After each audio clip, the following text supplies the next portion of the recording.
for justice. Today we visit the struggle for justice for immigrants. Our speaker tonight is Dr. Aviva Chomsky, graduated from the University of California at Berkeley with a major of Spanish and Portuguese, then received master's and PhD degrees in history. And she writes on her website, "Much of my scholarly work can be traced back to the year I spent working for the United Farm Workers Union in 1976-77. I credit that experience with sparking my interest in the Spanish language, in migrant workers and immigration, in labor history, in social movements and labor organizing, in multinational corporations and their workers, in how global economic forces affect individuals, and how people collectively organize for social change." She worked first in the history department at Bates College before moving to Salem State College, where she is now professor of history and the coordinator of the Latin American Studies program. Again, in her own words, "My recent work has been in three main areas: the Cuban Revolution, Northern Colombia's coal industry, and immigration and undocumentedness in the United States." And I am going to skip over a number of things that I read because I wanted to get to her. Unfortunately, the time is tight. She has a plane to catch, so we're going to make sure that she gets plenty of time to speak and to deal with your questions. We invited her here tonight because she wrote a book, "They Take Our Jobs and 20 Other Myths About Immigration." Her most recent book, which we can hold up, is "Undocumented: How Immigration Became Illegal," which, by the way, is the title she has given to tonight's talk. We wanted to highlight the fact that despite the fact that we are 60 years past the Brown decision, U.S. law and culture still stigmatizes and denigrates much too many people. Please join us in welcoming Dr. Aviva Chomsky.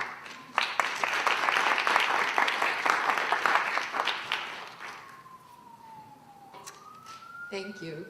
Thank you so much for inviting me, and thank you all for coming. And thank you for announcing my new book, which actually is not out yet. It's going to be out on May 13th, but I got my advance copies, so I'm very excited to, and this is the first talk that I'm doing officially on my new book, so I've been talking on the topic for a while, but I haven't had the book here to back me up like it's for real. So, we were talking over dinner, and I almost feel like you gave my whole talk already when you read the introduction. Did I really write that? Oh, that was great. We were talking over dinner about civil rights issues today and what are the civil rights issues of today. And in many ways, I would argue that immigrants' rights is the civil rights issue of today. And the reason that I would argue that is because immigrants, undocumented immigrants especially, are the one group of people who our legal system still creates legalized discrimination against. Now, this is not to say that no discrimination exists against other groups of people. Obviously, you've been studying all semester about different kinds of discrimination and inequalities that affect many different peoples in the United States. But immigrants are the one group of people where inequalities are inscribed into the law, are justified by the law, are written into the law. Immigrants are assigned a status that makes them legally different from all other people in society. And this status of illegality is then used to justify all kinds of discriminatory acts, and it becomes a kind of a tautological situation where you ascribe the status of illegal to people, and then, well, because they are illegal, then it's okay to discriminate against them. It's not only okay, it's obligatory to discriminate against them because we as a society have ascribed this status of illegality to them. So one of the arguments that I want to make here tonight is that we need to think about illegality as a status rather than as a result of an act. That is, we're told that people are illegal because they broke the law. and therefore they have to be punished in various ways because they broke the law. I would argue instead that illegality is a status that we invented to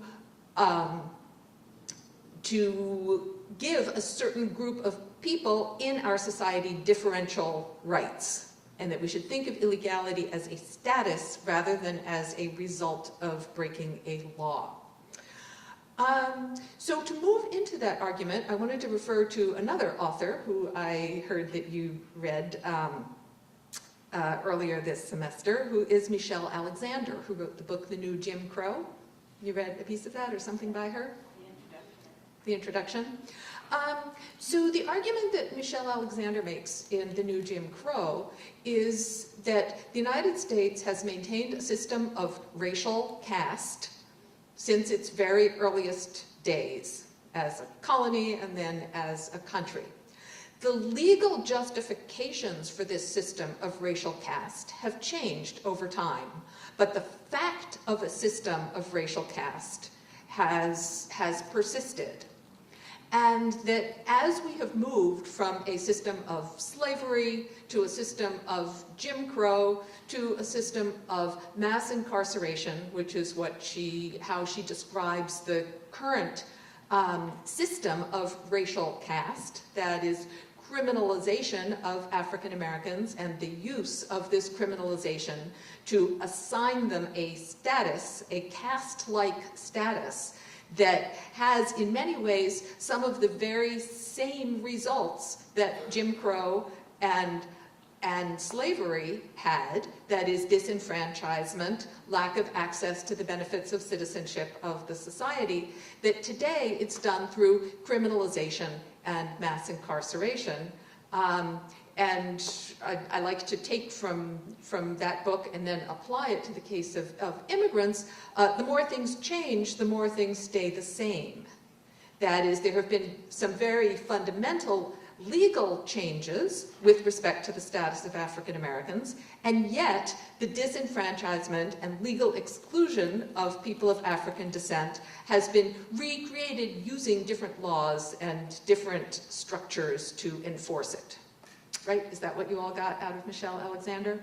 So I heard Michelle speak at Harvard Law School just when the book came out, and somebody in the audience asked her, well, how would you apply your arguments to the situation of immigrants? And she said, I never thought about that. Somebody else is going to have to write that book. So she didn't have an answer to the question, and I felt like jumping up and saying, I'm writing it.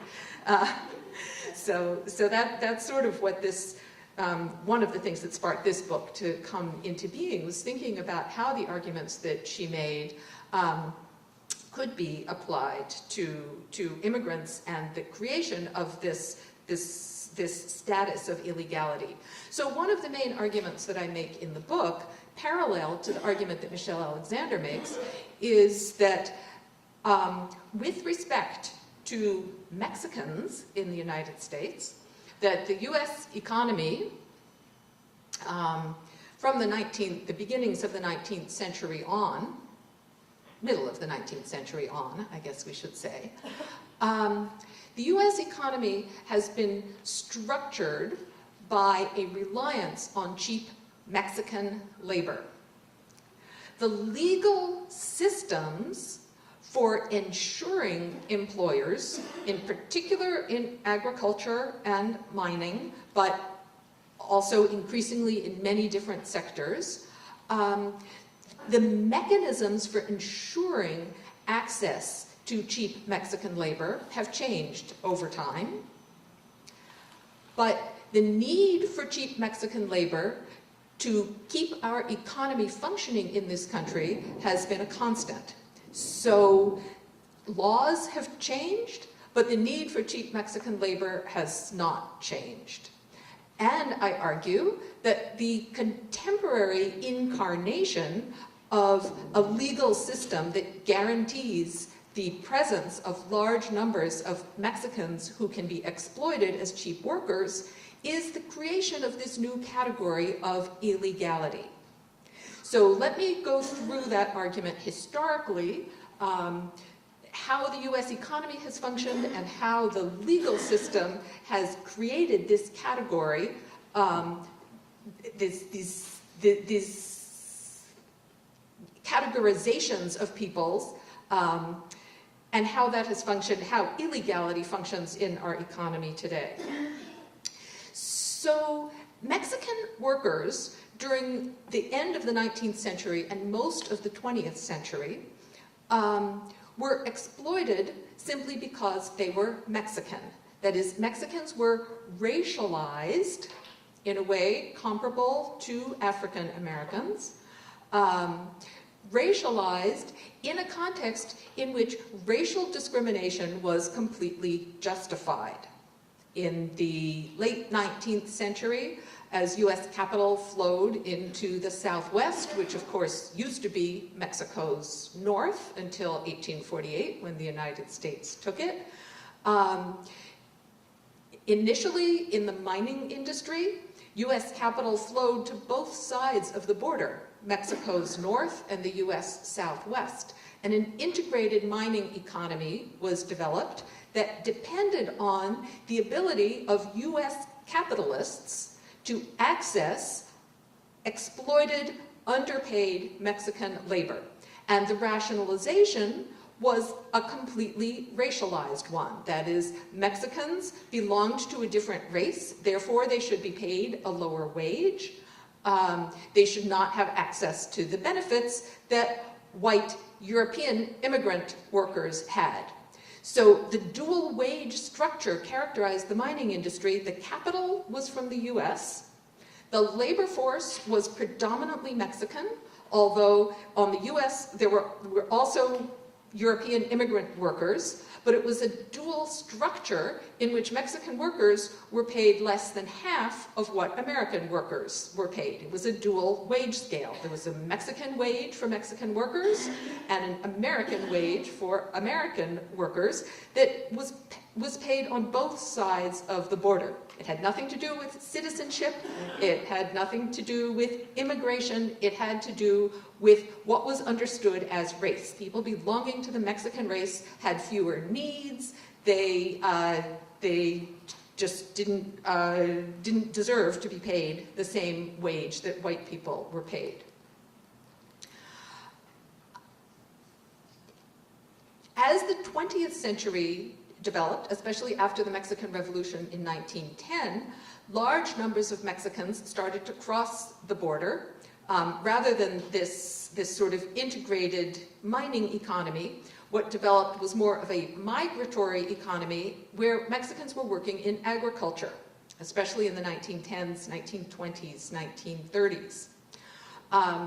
The agricultural system of California and the rest of the Southwest was built on the assumption that cheaply available Mexican labor would be a constant and a complete dependence on this migratory labor. As the United States started passing laws to regulate immigration into the country, the category of immigrant was not understood to include Mexicans, because immigrant meant somebody who was coming to the country to stay and to eventually become a citizen. Immigrants were Europeans, and all of the immigration legislation was based on something that happened after the Civil War, when the 14th Amendment was passed, and then the naturalization law was amended to fit with the 14th Amendment. So let's just jump back in time a little bit to talk about immigration and naturalization laws.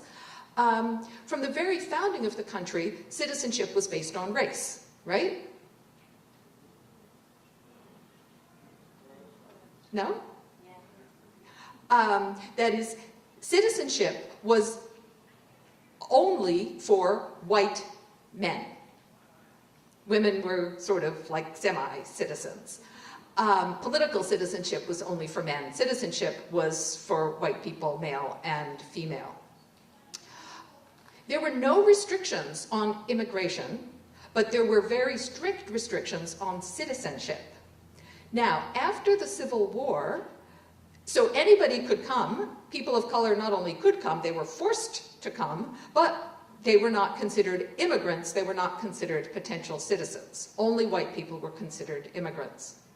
Now, after the Civil War, the 14th Amendment is passed, and it creates something very radical, which is citizenship by birth.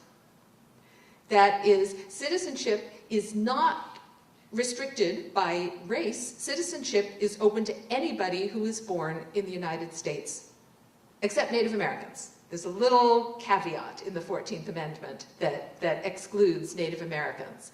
But everybody else, by which Congress was thinking about the descendants of Africans and the descendants of Europeans, that's what they had in mind when they said everyone else, is a citizen automatically by birth. Now, at this 2 years after passing the 14th Amendment, the naturalization law, which previously, from 1790 on, had restricted naturalization only to white people, because only white people could be citizens, only white people could naturalize. The naturalization law is amended in 1870 to match the 14th Amendment, or what Congress had in mind when they passed the 14th Amendment. And the naturalization law is amended to say that white people and people of African descent can naturalize. White people and people of African descent. Now, in 1870, was anybody immigrating from Africa?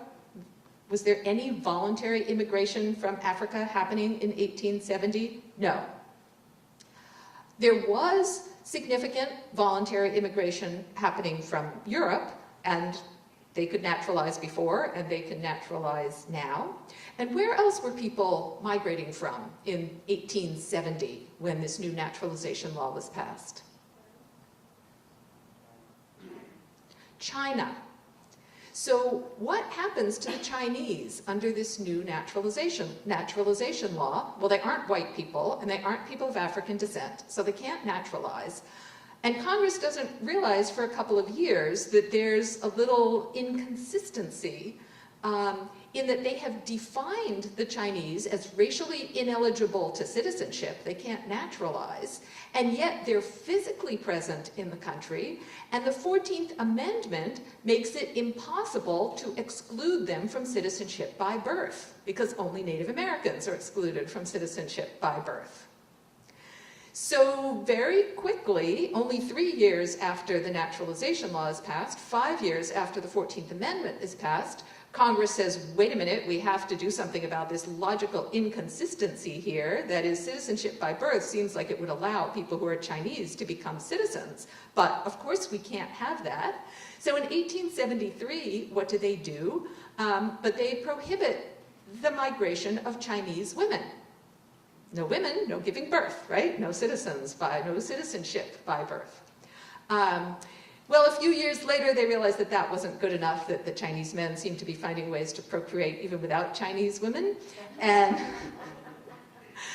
in 1882, they passed Chinese exclusion. That is, the Chinese can't immigrate at all because it creates this logical impossibility of people who are going to be citizens by birth, but who are at the same time racially excluded from citizenship. After passing Chinese exclusion in 1882, Congress goes on to create more and more exclusions. They exclude the Japanese up until 1917, when they create what they call the Asiatic Barred Zone. The Asiatic Barred Zone covers 3/4 of the world's territory. It covers everybody who they have newly defined as Asian and thus racially ineligible to citizenship. So nobody can migrate from most of the world. Really, the only thing that's left, since nobody is migrating from Africa, is European immigrants. But what about Mexicans? Mexicans are curiously left out. Their immigration isn't restricted. And the reason for that is that Congress doesn't even begin to consider Mexicans in the category of immigrants. Mexicans are simply workers. They're going to come here, and especially as during the first decades of the century, what develops is a circular migration where Mexicans come, they work in the fields, in the harvests, and then they return to Mexico. So they don't cause the problem that the Chinese were causing of having children who would be citizens by birth, but who are racially ineligible to citizens because they're neither white nor people of African descent. So it goes without saying that Mexicans are racially excluded from citizenship, but Congress doesn't have to pass any laws because they aren't considered immigrants at all. They're simply considered workers. And the problem of their having children doesn't even cross Congress's mind the way it does with all of those Asian people who they have newly defined as Asian. So in 1942, the need for Mexican labor in the 1930s, let me just jump back one more time, in the 1930s, this uncertain status of Mexicans in the United States becomes very obvious when huge waves of deportations begin. This is during the Depression, when Mexican labor is not necessary because of unemployment. So huge waves of deportation characterize the 1930s, and it's okay to deport Mexicans because they are Mexican. That is, they're so far outside the category of immigrant, no other immigrants are deported in the 1930s, only Mexicans, because they are not considered immigrants. But in 1942, their labor is needed again, and in order to control it better, a new legal category is created for Mexicans, which is bracero.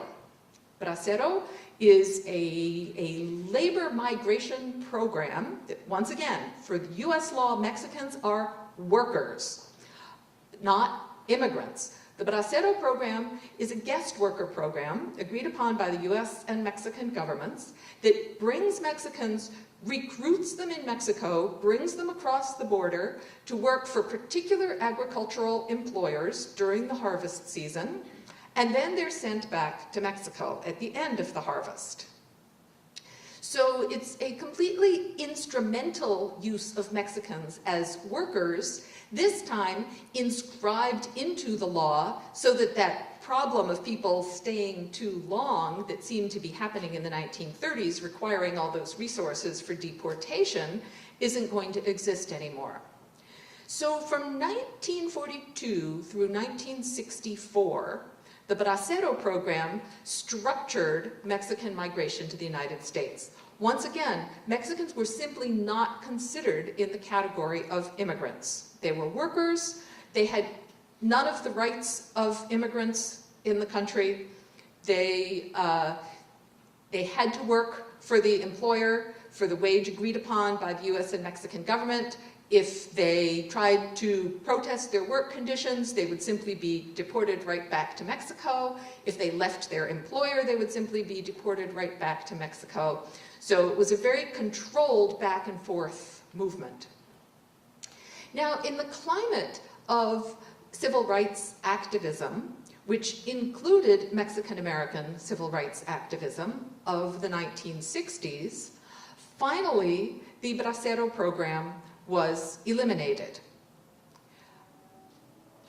In addition, in 1965, a new Immigration Act was passed that removed the racial restrictions on immigration that had previously existed. Again, this is the 1965 response to the civil rights movements that claim that everybody should be treated equally under the law. Congress decides to bring immigration law into sync with that idea that legalized racial discrimination is not okay anymore. And the national origins, quotas, and exclusions of Asians were finally seen to be understood to be racial discrimination. So the new 1965 law sets up a quota system for immigration. And In the interests of treating everybody equally, Congress decides that every country in the world will have an equal quota. Okay? Every country in the world will have an equal quota. So think about it. What are the countries of the world in 1965? Most of Africa is still colonized by Europe in 1965. There aren't very many countries there, so that leaves out Africa conveniently. The European countries tend to be, if you think about what the map of Europe looks like, it's really a very small area with lots and lots of countries. So the European countries in a global scale are very tiny countries, but each one gets their 20,000 immigration quota. Then there's this part of the world called Asia, where immigration has been prohibited for almost a century, that's made up of some really large countries with really large populations, like China and India and the Philippines and Indonesia. But we're going to treat everyone equally, so all those countries get their 20,000 as well. And then there's Mexico, which has never had any immigration restrictions before, where people have been crossing the border, invited to cross the border, for over a century, and where the economy, especially the agricultural economy of the Southwest, is completely dependent on Mexican labor. But suddenly, Mexico is given this quota of 20,000 per year. Hundreds of thousands of people had been crossing the border every year to work in agriculture prior to 1965. During the period of the Bracero program, over 4 million contracts were signed. And in addition to those who crossed with contracts, the border was virtually open. So approximately an equal number crossed without contracts to work, and nobody tried to stop them because there were no immigration restrictions. But now in 1965, all of a sudden this new category is created. That is, the Mexicans who cross the border to work in agriculture, they're no longer braceros. Suddenly, they are illegal. So discrimination against Mexicans just for being Mexicans is illegal. Discrimination against Mexicans through the Bracero program is illegal. But now there's a whole new rationale for discriminating against Mexicans, which is illegality. They are illegal.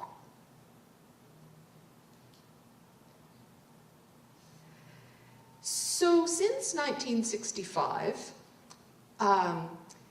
the undocumented population of the United States has increased drastically and has changed in many ways. So I want to end by talking about illegality today and what are some of the proposals for what can be done about the anomalous situation that we have in our country today, where some 11 to 12 million people belong to this status of undocumented.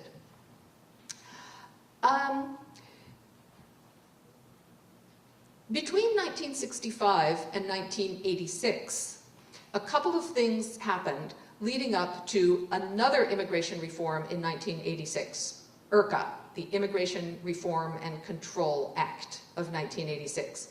Now, if you've been paying any attention to the discussions about comprehensive immigration reform that have been going on for the last 10 years or so in the US Congress, has anybody been paying attention to that? What Congress has been discussing when they talk about comprehensive immigration reform looks very much like IRCA, the reform that was passed in 1986. IRCA said, look around us. There are, at that time, about 5 million undocumented people in the United States. This isn't okay. We need to do something about it. Let's do two things. Let's create an amnesty for the people who are here without documents now, a path to legalization, a path to citizenship, and let's close the border so no more people will come in without documents. That's precisely what has been talked about since 2004, 2005, when the current debate about a comprehensive immigration reform began to be discussed. Except now the numbers have doubled. Instead of about 5 million, there's about 10 million, or now about 12 million people who are undocumented in the United States. But the proposals are the same. Let's create a path to legalization for those who are here and close the border so nobody else comes, as if this would solve the problem. Well, we know what the results will be because we know what the results were after the 1986 law.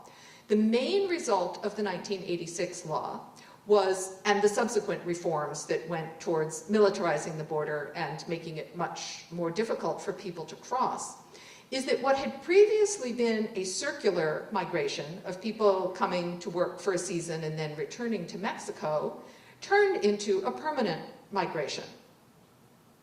That is, crossing the border became so difficult and so dangerous that the people who needed to come here to work, the people who employers were begging to come here to work, once they got here, they wouldn't go back because it would simply be too hard to cross again.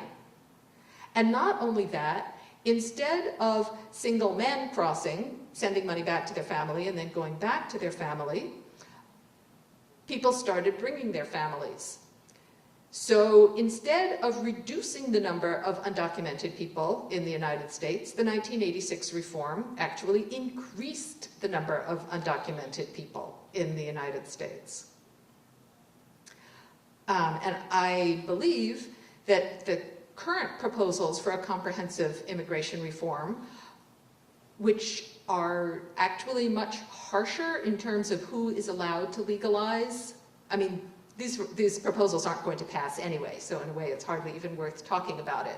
But if we want to look at what their content is, it's much harsher in terms of the proposals for tightening the border and how few of those who are here without documents would actually be able to legalize under the current proposals. The inadequacy of the proposals for comprehensive immigration reform, along with the unlikelihood of their even passing, inadequate as they are, has led many immigrant rights organizations today to try to move beyond the idea of a comprehensive immigration reform and move beyond it in two ways. One way of moving beyond it has been to move to state-level legislation and ask the states to do everything in their power to treat people equally under the law. Now, the states can't change federal immigration policies, but they can change their own policies about how they treat people at the state level. And some of the ways that states, including New York State, have tried to do this have been with proposals like in-state tuition, which New York has in-state tuition, right? Yeah, Massachusetts doesn't. You're ahead of us. In-state tuition is a policy that would allow undocumented students to be considered state residents and thus pay in-state tuition at public institutions of higher education. You have that, we don't. You don't have it? Oh, I thought New York had it. Okay, okay. Well, many states have it, even though, okay, so we're together in not having it. So that's one way that a state can say, we're going to treat people equally, even if federal law doesn't treat people equally. Another thing that states have done, so you guys can fight for it then. Another thing that states have done is to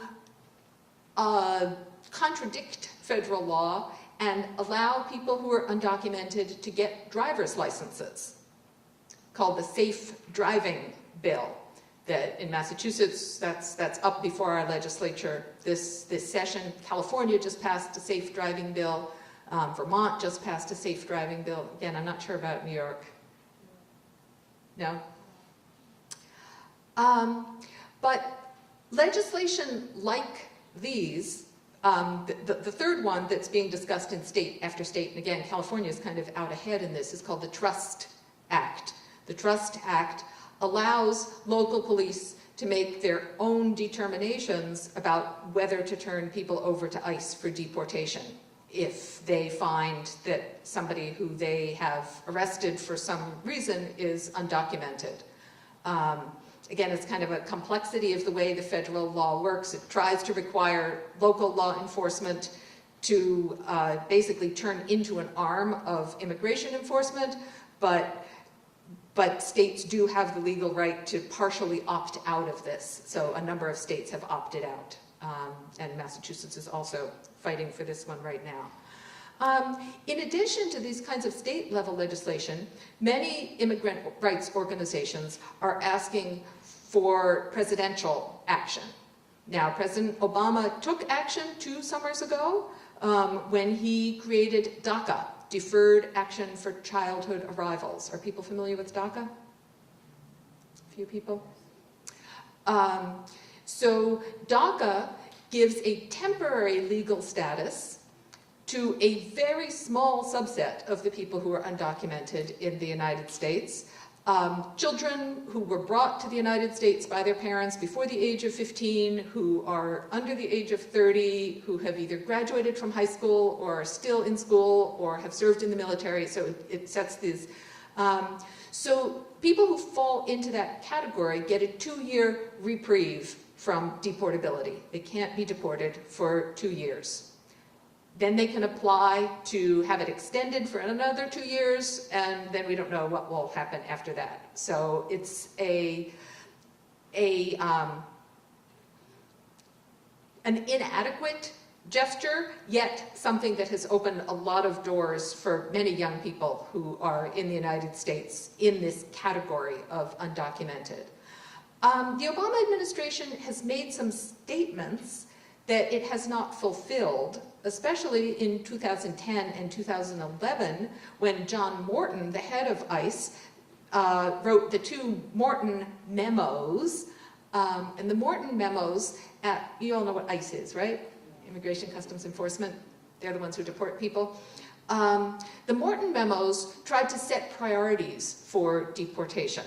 And the Morton memos said that people who have not committed any crime beyond immigration violations, people who are caretakers of U.S. citizens, are sole caretakers of U.S. citizens. It made this list of people who should be low priority for deportation, with the rationale that obviously ICE cannot deport all 12 million people who are here without documents, so where should they be spending their resources? The Morton memo tries to set some priorities. However, the Morton memos have not really been enforced. If you look at Obama's record, the Obama administration's record in deportations, they have actually set quotas of deporting 400,000 people a year, and they have been fulfilling those quotas. And a number of studies that have been done have shown that the vast majority of those deported had not committed any crime. They fell into the categories that under the Morton memos they shouldn't have been deported. So what many of there's a coalition of groups called Not One More Deportation that asks President Obama through an executive action to radically change his deportation policies that his administration has implemented. So that's another area in which, absent congressional action, immigrant rights organizations are pushing for change to create more rights for people who, under U.S. law, are currently without rights. So I think I will end there and take your questions.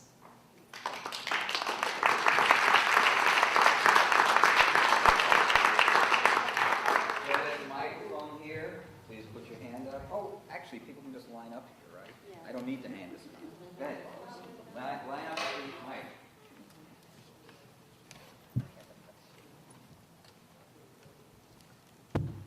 Okay. So if a child has come here very young, there's something called the I-94, which proves that they came to the country. I know somebody that they don't have the I-94, they came here over 20 years ago, and they don't find them in the system.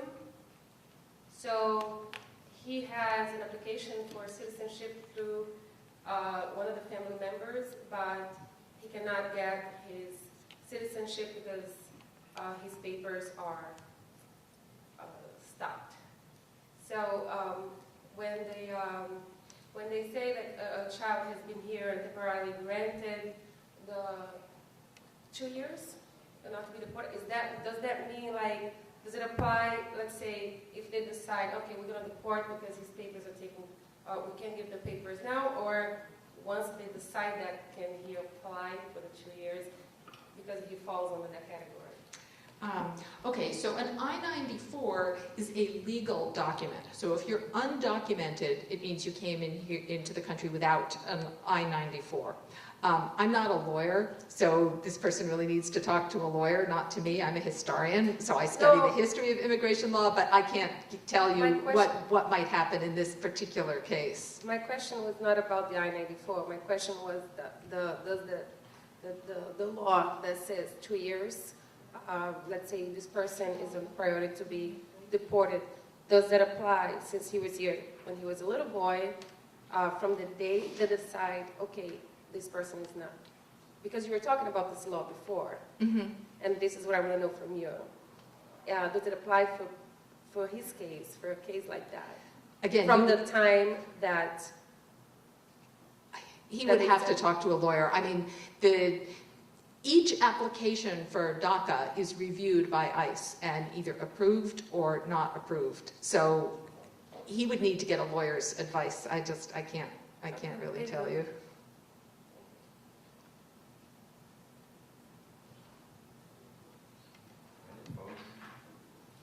Got time. Otherwise, I'll just keep talking.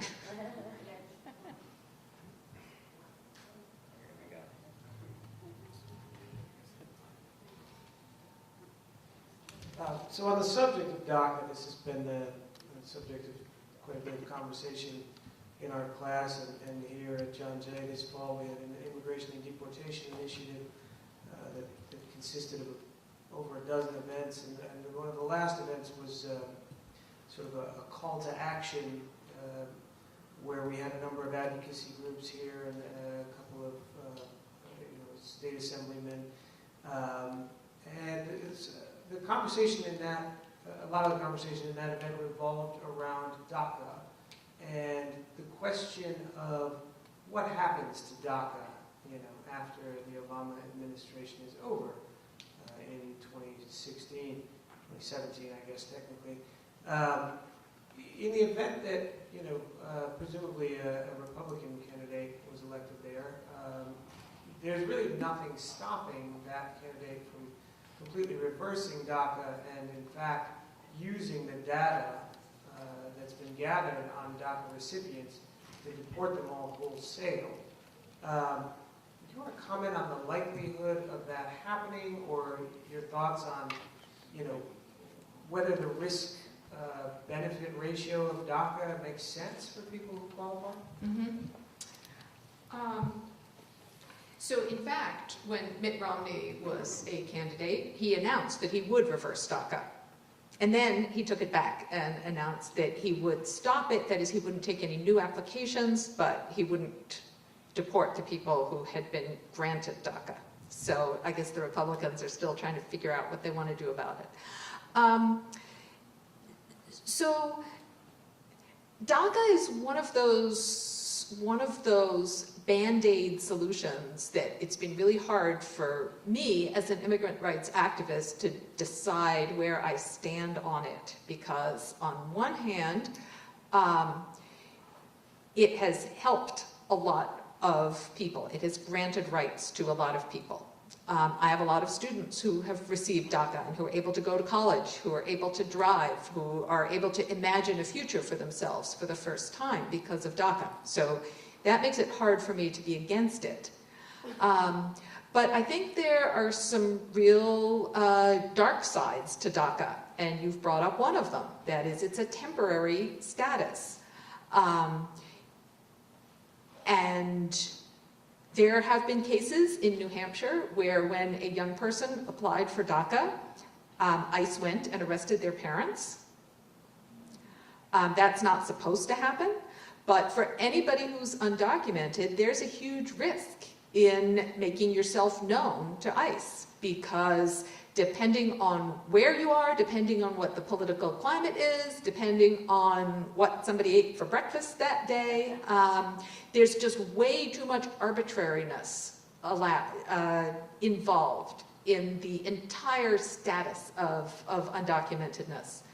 So many young people decided it was worth taking those risks and applying for DACA. Not everyone who applied has been granted it. I don't know of any cases of somebody who's applied and has then been deported, but people have been turned down. And it's unclear how, it's just very unclear what will happen in the future. There's a parallel kind of situation with TPS. TPS is temporary protected status. Which is a status that has been granted by country, that is when Congress has determined that the situation in a country means that people cannot go back to that country. They have opened this huge category of TPS. El Salvador was granted TPS in 1990 during the war. And people from El Salvador were invited to apply for TPS. Now, when they applied for TPS, if they were awarded TPS, temporary protected status, they were given the right to work. They were given the same kind of liminal legality. That is, it's legal, but nobody says how long you're going to be legal for. And the term liminal legality is by Cecilia Menjivar, a professor at the University of Arizona who writes on this topic of TPS. It was an onerous process to apply for TPS, and then you never know how long it's going to last. So the Salvadoran community has been quite divided over whether this is something they should take advantage of or not. And some people have applied for TPS and then decided they're just not going to go through it again. And the question of, are they going to be deported if El Salvador is taken off the list? On the other hand, what's the likelihood that a Republican candidate is going to not only reverse DACA, but try to deport those who had previously been granted DACA? I think the likelihood is low. And this brings me to another problematic aspect of DACA. That is, DACA looks at the entire undocumented population and zeroes in on this sector of the undocumented population that is most likely to get a sympathetic glance from the anti-immigrant public of the United States. That is, they are defined by the terms of DACA as somehow innocent, with the implication that everyone else who's undocumented is somehow guilty. If these are like the good immigrants, the good undocumented, the ones who deserve something, then apparently everybody else doesn't. And they've been held up as the face of the deserving undocumented. So what is it that makes them deserving as opposed to everybody else?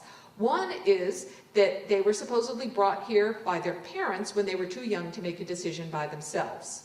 So therefore, they shouldn't be punished for the sins of their parents. And as some students who have been active in the student immigrant movement and were supporting, in a qualified way, DACA, said, you know, I don't consider my parents to be criminals. I consider my parents to be heroes. They're the ones who brought me here so I could have a better life. And it's really hard for me to accept this status whose implication is that my parents are criminals and that I deserve something that they don't. But that's really implicit in the whole rationale of DACA, is that these are somehow the good immigrants. They're the face that's going to appeal to the American public. But just because of that, I think it would be really difficult for a Republican or some other Democratic candidate, and I don't want to give the Democrats credit for being much more progressive on immigration. That is, Obama has his signature program, DACA, but he also has his signature status as deporter-in-chief. That is, more people have been deported under the Obama administration than under any previous administration. So Bush didn't deport as many people as Obama did. So the ramping up of deportation is another characteristic of our Democratic administration. But I think it would be difficult after this particular segment of the undocumented population has been held up as so innocent and so deserving before the US public. I think it would be difficult to turn around and start a punitive deportation against them. I don't think that a Republican candidate or Obama himself or some other Democratic candidate would see it as a winning policy in terms of public opinion. And I can't think of any other reason. That is, so much of our immigration policy is based on this political posturing. I don't see that as the main danger. However, there's a lot of other dangers, both sort of political, ideological, in accepting this idea that there's this small group of undocumented people who are deserving, and thus, by implication, everybody else isn't. Only here because you people are asleep on the job. How do you respond to the argument that you hear, which I consider a disingenuous argument, that I'm not against immigrants at all. I just think it's unfair to all the people who are waiting online to qualify for legal status to allow all these other folks to, in effect, jump the queue. How do you respond to that argument? Okay. So when those immigration quotas of 20,000 per year were implemented, at the same time, a set of priorities was implemented. And those priorities had to do with family preferences and skills. So being a family member of somebody who is a US citizen puts you at the front of the line of those 20,000. And where you fall in the line depends on how close a family member you are. Having particular employment skills also puts you in the front of that line. Now, for a country like Mexico that has been sending hundreds of thousands of immigrants across the border to work every year for a century, if you do not belong in one of those preferential categories, that is, you have a close relative who's a US citizen, or you have special employment skills that are listed by the US government what those are, like if you're a nurse, or there's a couple of employment categories where people get special preference. If you don't belong to one of those categories, there is no line. If you belong to one of those categories, that is, say you're the brother of somebody who's a US citizen, you can get in line, and you'll be in line for about 80 years.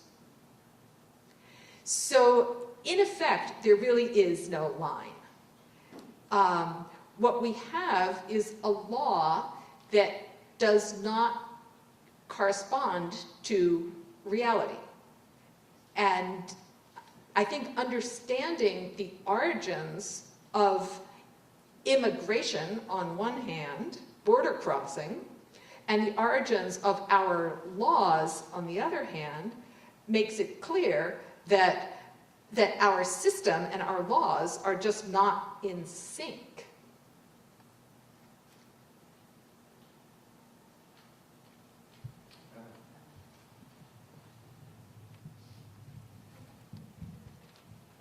What do you think is a motivation for the Republicans, for example, to be so against straightening out this mess? Why wouldn't Congress want to straighten this out? I've never understood why. Is it the The conflict is that they want the free labor. They want Mexicans to come. They just don't want to give them privileges. Is that what it is? They want their cake and they want to eat it too? I don't get it. It's an embarrassment to this country. I just don't get it. It's so horrible. I mean, I think there's a couple of things going on here. But if you look at the history, which is that we have always maintained a set of laws that allowed employers access to Mexican workers without rights. Since 1848, we have created a legal system that gave employers access to Mexican workers without rights. It's just had different names, different mechanisms, different laws, but it has always worked that way.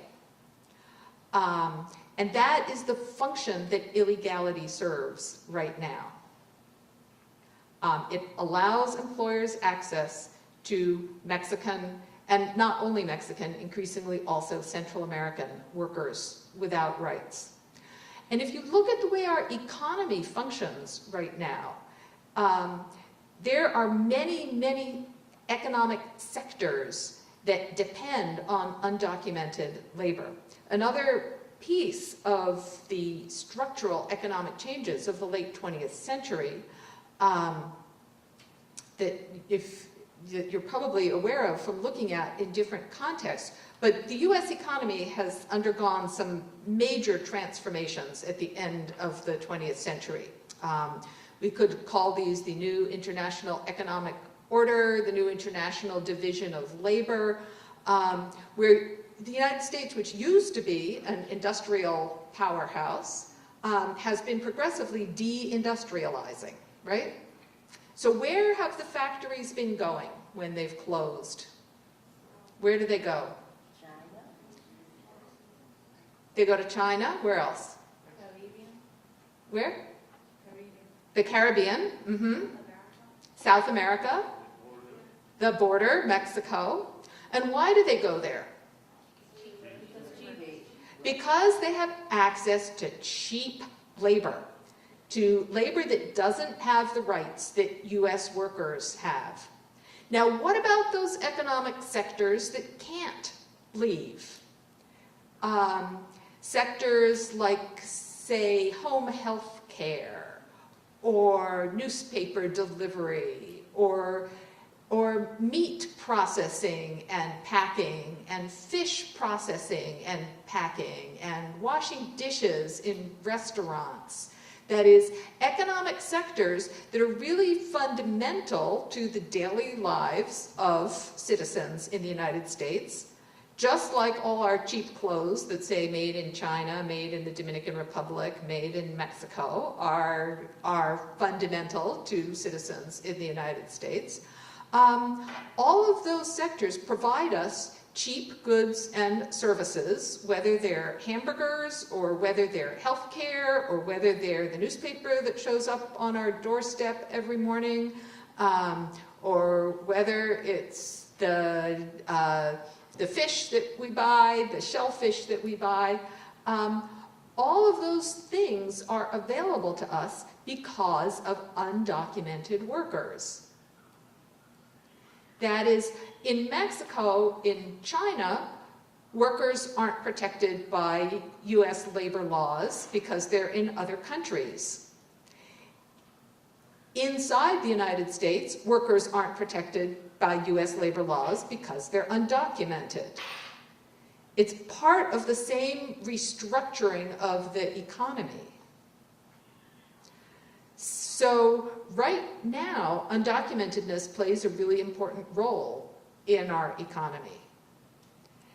And I think that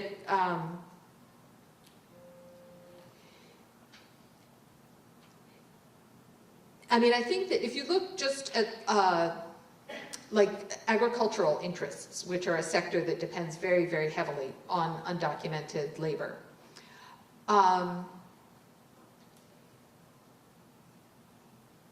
they don't want to be punished for hiring people who are undocumented. But they also don't want everybody who's undocumented legalized, because then who would want to do that work under those conditions for the pay that they're willing to give, which is what provides the food that all of us eat. So, I mean, basically we have an economic system, it's a global economic system, that's based on creating rights for some people by depriving other people of rights. I saw that Cesar Chavez film, Mhm. the United Farm Workers Union. Did that have any impact on this whole situation? So farm worker organizing in the 1960s is actually one of the things that led to the dismantling of the Bracero program.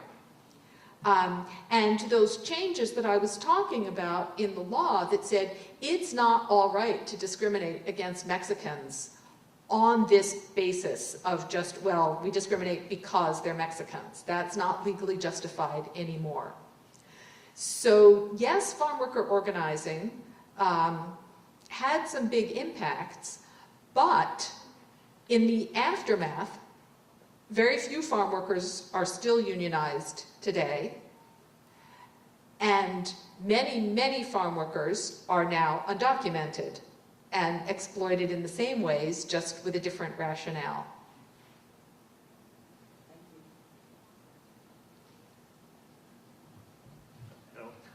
What is the position of organized labor about these strategies of outsourcing or illegalizing the work? So organized labor in the United States has a very long history of supporting the idea of American exceptionalism. And that has meant supporting U.S. foreign policy, supporting the idea that the United States should have a higher standard of living than anywhere else in the world, and